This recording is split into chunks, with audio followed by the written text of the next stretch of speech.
ఎవడి వీరరాఘవరెడ్డి ఏదో 4 శ్లోకాలు చెప్పి 4 పదాలు చెప్పేసేస్తే గొప్ప జ్ఞానం అవుతాడా వాడు? అసలు కరెక్టేనా?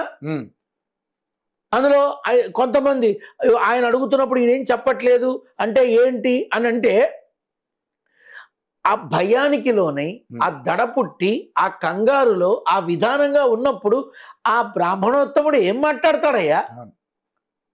అంతమంది చుట్టుముండి ఏం జరుగుతుందో తెలియదు, ఏమవుతుందో తెలియదు. ఆయన పరిస్థితి ఏంటి? ఆయన పెద్ద యువకుడు కాదు, అడ్డగించడానికి ఏదైనా సరే యువకుడైనా అంతమందిని చూస్తే వితండవాదం చేస్తాడా? చేయలేడు.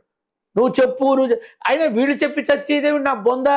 భగవద్గీతలో శ్రీ మహావిష్ణువు కృష్ణావతారంలో తాను చూపించినటువంటి యావత్ జీవిత సారాంశం అందులో ఉంది. అందులోని వాక్యాలు నువ్వు బైహార్డ్ చేసి దాన్ని బట్టి నువ్వు వచ్చి 4 వాక్యాలు చెప్పేసి నలుగురిని నీ వైపు తిప్పేసుకుని నలుగురిలోనూ ఒక ఆలోచన రేకెత్తిచ్చి నువ్వు చేస్తున్నావు.